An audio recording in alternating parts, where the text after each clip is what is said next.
یہ ایک طرف معیشت میں کمال کرتا رہا اور دوسری طرف یہ اقلیتوں پر ظلم کے پہاڑ توڑتا رہا۔ بھارت میں اس کے زمانے میں سینکڑوں مسجدیں، چرچ اور ٹیمپلز توڑ دیے گئے، ہزاروں لوگ نسل کش فسادات میں مارے گئے۔ R S S Akhand Bharat کی دعوے دار ہے۔ یہ مسلمانوں کو قتل کر کے بنگلہ دیش اور پاکستان دونوں کو دوبارہ بھارت میں شامل کرنا چاہتی ہے۔ مودی ہمیشہ اس نفرت کا الیکشنز میں فائدہ اٹھاتا رہا۔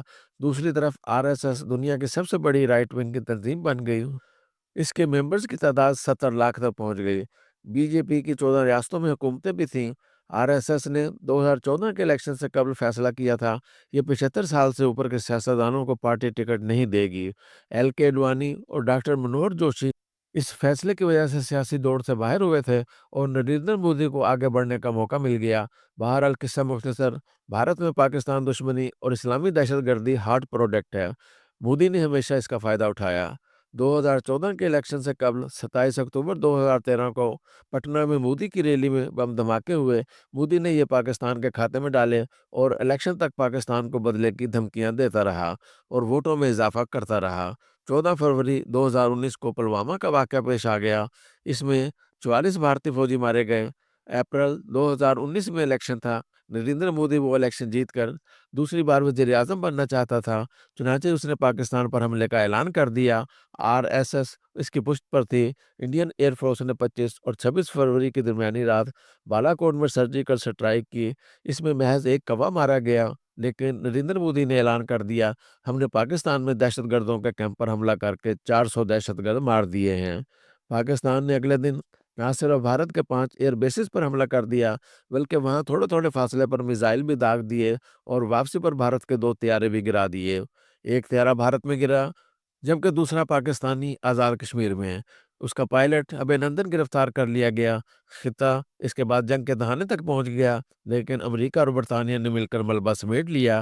نریندر مودی مار کھانے کے باوجود الیکشن میں جیت گیا۔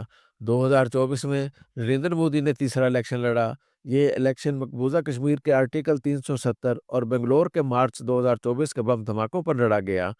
پوری الیکشن کمپین کے دوران نریندر مودی پاکستان پر طنز کرتا رہا، کبھی عوام اور فوج کے درمیان اختلافات پر فکر کستا، کبھی کے پی اور بلوچستان کے حالات کو نشانہ بناتا اور کبھی عوام کو یہ بتا کر ہنساتا رہا میں نے پاکستان کے ہاتھ میں بھیک کا کٹورا پکڑا دیا۔ قصہ مزید مختصر، بھارت کی بدنصیبی، نریندر مودی توقعات سے انتہائی کم سیٹیں لینے کے باوجود اتحادی حکومت بنانے میں کامیاب ہو گیا اور یہ 9 جون 2024 کو تیسری مرتبہ بھی وزیر اعظم بن گیا۔ ہم اب آتے ہیں 22 اپریل 2025 کے واقعے کی طرف۔ آر ایس ایس 27 ستمبر 2025 کو ناگپور میں اپنی 100 سالہ تقریبات منانا چاہتی ہے۔ نریندر مودی اس تقریب کے مہمان خصوصی ہوں گے۔ یہ اس فنکشن میں کوئی ایسی ٹرافی، کوئی ایسا تحفہ لے جانا چاہتے ہیں جس کی وجہ سے آر ایس ایس 75 سال کے بعد ریٹائرمنٹ کا قانون واپس لے لے اور یہ 2029 میں چوتھی مرتبہ وزیر اعظم بن سکیں۔ مودی کی عمر اس وقت 74 سال ہے۔ موجودہ قاعدے کے مطابق یہ وزارت عظمیٰ کا ان کی زندگی کا آخری دور ہے۔ یہ اگلے سال بی جے پی اور آر ایس ایس کے تمام عہدوں سے ریٹائر ہو جائیں گے، لیکن نریندر مودی یہ نہیں چاہتے۔ یہ چین کے صدر شی چن پنگ کی طرح تاحیات وزیر اعظم بننا چاہتے ہیں اور اس کے لیے ظاہر ہے کوئی بڑا کارنامہ چاہیے، اور پاکستان کو شکست دینے کے علاوہ بھارت کے نزدیک کوئی دوسرا کارنامہ کیا ہو سکتا ہے؟ چنانچہ نریندر مودی نے یہ کارنامہ سر انجام دینے کی منصوبہ بندی کی۔ دوسرا، آر ایس ایس بھی پاکستان کو شکست دے کر اپنے 100 سالہ جشن پر مہاتما گاندھی اور قائد اعظم کی سوچ کو غلط ثابت کرنا چاہتی تھی۔ آپ خود سوچیں، اگر آر ایس ایس کے 100 سال بعد بھی بھارت کے اندر 22 کروڑ مسلمان ہوں گے اور سرحدوں کی سائڈز پر بنگلہ دیش اور پاکستان 2 مسلمان ملک ہوں گے تو پھر آر ایس ایس کی کیا جسٹیفیکیشن رہ جاتی ہے؟ پھر دنیا کی سب سے بڑی آرگنائزیشن کے وجود کی کیا حیثیت رہ جاتی ہے؟ چنانچہ نریندر مودی پہلگام کے 22 اپریل کے واقعے کو بنیاد بنا کر وہ غلطی کر بیٹھا جو 10 مئی کے بعد دنیا بھر کی ملٹری اکیڈمیز میں کیس سٹڈی کی حیثیت سے پڑھائی جائے گی۔ پہلگام واقعے کے بارے میں 2 مفروضے ہیں۔ ایک پاکستان نے کرایا اور یہ جعفر ایکسپریس کے اغوا کا بدلہ تھا۔ ٹرین کا اغوا ایک ٹیکنیکل کام ہوتا ہے۔ کوئی دہشت گرد جماعت یہ اس وقت تک نہیں کر سکتی جب تک اسے کسی ملک کی مدد حاصل نہ ہو۔ انڈیا نے بی ایل اے کو تیار کیا، ہر قسم کی سپورٹ دی اور یہ ٹرین اغوا کرنے میں کامیاب ہو گئی۔ پاکستان کی بہت بے عزتی ہوئی اور اس نے پہلگام میں بھارت کی بے عزتی کر کے اس کا بدلہ لے لیا، وغیرہ وغیرہ۔ دوسرا مفروضہ یہ مودی کا فالس فلیگ آپریشن تھا اور اس کا مقصد پاکستان پر جنگ مسلط کر کے اسے معاشی ٹیک آف سے روکنا تھا۔ دونوں میں کون سا مفروضہ درست ہے، یہ فیصلہ وقت کرے گا۔ تاہم یہ طے ہے کہ مودی نے اس کو موقع بنایا اور اسے آر ایس ایس کی 7 سالہ تقریبات اور خود کو تاحیات وزیر اعظم بنانے کے لیے بطور ٹرافی استعمال کرنے کا فیصلہ کیا۔ یہ منصوبہ بظاہر پرفیکٹ تھا، لیکن اس میں دو خامیاں تھیں۔ پہلی خامی 1971 کا سانحہ تھا۔ پاک فوج نے آدھا ملک گنوا کر یہ سیکھ لیا تھا کہ ہم سائز، بجٹ اور وار مشینری میں بھارت کا مقابلہ نہیں کر سکتے۔ ہم صرف ٹریننگ، میرٹ اور مستقبل کی سمارٹ ٹیکنالوجی سے ہی اپنے سے 6 گنا بڑے دشمن سے لڑ سکتے ہیں۔ پاک فوج کو یہ بھی معلوم ہو گیا، انڈیا بنگلہ دیش تک نہیں رکے گا، یہ باقی پاکستان کو بھی توڑنے کی کوشش کرے گا۔ لہٰذا فوج نے ہر صورت اپنے آپ کو بچا کر رکھنا ہے تاکہ ملک بچ سکے۔ چنانچہ فوج نے پچھلے 50 برسوں میں ٹریننگ، آلات جنگ اور بھارت تینوں سے غفلت نہیں برتی۔ 2019 کے پلوامہ واقعے کے بعد فوج نے فضائی برتری کے لیے بھی دن رات ایک کر دیے۔ انہیں حکومت سے رقم ملی یا نہیں، مگر یہ میزائل پروگرام، ایئر فورس اور سائبر وارفیئر پر سرمایہ کاری کرتی چلی گئی۔ آپ اس کا نتیجہ 10 مئی کو دیکھ لیں۔ دوسری خامی، نریندر مودی یہ فراموش کر بیٹھا، پاک فوج پچھلے 45 برسوں سے حالت جنگ میں ہے۔ افغان وار سے لے کر فتنہ الخوارج تک فوج اور آئی ایس آئی نے ایک دن سانس نہیں لیا۔ یہ ہر روز حالت جنگ میں رہی، اور یہ جنگ 3 طرفہ تھی: عالمی، اندرونی سیاست اور دم توڑتی معیشت۔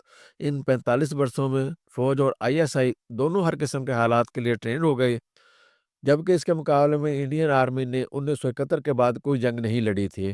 کارگل وار میں بھارتی فوج نے تھوڑی بہت ہل جل کی، لیکن یہ پاکستان جیسے ملک سے لڑنے کے لیے کافی نہیں تھا۔ راہ کی تمام تر پریکٹس بھی پاکستان میں دھماکوں اور طالبان اور بی ایل اے کی مدد تک محدود تھی، جبکہ اس کے مقابلے میں آئی ایس آئی کو مسلسل سی آئی اے اور MI6 کے ساتھ کام کرنے کا موقع ملا، اور یہ 40 سال KGB اور موساد کا مقابلہ بھی کرتی رہی۔ اس پریکٹس نے اسے راہ کے مقابلے میں بہت پختہ کر دیا۔ پاک فوج کی ایک اور برتری ڈرونز اور سائبر ٹیکنالوجی تھی۔ دنیا میں ڈرونز کا افتتاح بھی پاکستان سے ہوا تھا۔ جون 2004 میں جنوبی وزیرستان میں دنیا کا پہلا ڈرون حملہ ہوا، اور یہ اس کے بعد ہوتے چلے گئے۔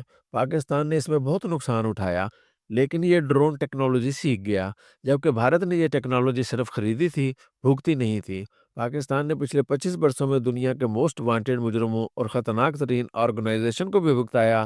ان میں القاعدہ، داعش، طالبان اور TTP شامل ہیں۔ اس نے بھی عوام، فوج اور آئی ایس آئی کے اعصاب مضبوط کر دیے۔ پاکستان کو ایک اور برتری چین کی شکل میں بھی حاصل تھی۔ چین ٹیکنالوجی میں امریکہ اور یورپ کا مقابلہ کرتا ہے۔ اس نے 40 برسوں میں $1 ٹریلین کی وار انڈسٹری ڈیولپ کر لی، لیکن اس نے کیونکہ کوئی جنگ نہیں لڑی، لہٰذا یہ اپنا اسلحہ ٹیسٹ کر سکا اور نہ دنیا کو بیچ سکا۔ پاکستان پچھلے 10 برسوں میں آہستہ آہستہ چین کی ٹیسٹنگ گراؤنڈ بنتا چلا گیا۔ ہمیں اس کے دو فائدے ہوئے: ہمیں عالمی مارکیٹ کے مقابلے میں 10% رقم میں جدید ترین اسلحہ ملنے لگا، اور دوسرا، وار ٹیکنالوجی میں چین کا ہم پر انحصار بڑھتا چلا گیا۔ میں آپ کو سمجھانے کے لیے دو مثالیں دیتا ہوں۔ بھارت نے فرانس سے رافیل طیارے خریدے، اسے 36 طیارے $9 بلین میں ملے۔ گویا اسے ایک طیارہ $250 ملین میں پڑا، جبکہ ہم نے چین سے $35 ملین کے حساب سے J-10 طیارے خرید لیے۔ دونوں کی قیمت میں 8 گنا فرق تھا۔ ہم نے چین کے ساتھ مل کر JF-17 خود بنا لیا تھا۔ آپ اب فرض کیجئے 7 مئی اور 10 مئی کو اگر J-10 اور JF-17 گر جاتے تو کس کا زیادہ نقصان ہوتا، پاکستان یا چین؟ پاکستان اس کے باوجود بچ جاتا، کیونکہ یہ نیوکلیر پاور ہے، دنیا فوراً جنگ بند کرا دیتی۔ لیکن اگر چین کے طیارے گر جاتے تو اس کی $1 ٹریلین کی وار انڈسٹری ختم ہو جاتی۔ لہٰذا اس نے ہر صورت میں ہمارا آؤٹ آف دی وے ساتھ دینا تھا، کیونکہ اس سے اسے اپنی ٹیکنالوجی کے وار ٹیسٹ کا موقع مل رہا تھا، اور کامیابی کی شکل میں اسے پوری دنیا کی مارکیٹ بھی مل جانی تھی۔